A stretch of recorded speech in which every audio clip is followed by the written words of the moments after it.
بسم اللہ الرحمن الرحیم۔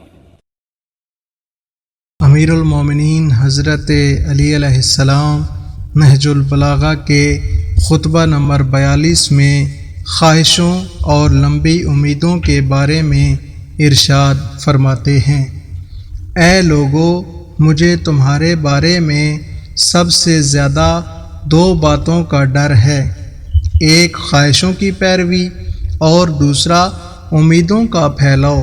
خواہشوں کی پیروی وہ چیز ہے جو حق سے روک دیتی ہے، اور امیدوں کا پھیلاؤ آخرت کو بھلا دیتا ہے۔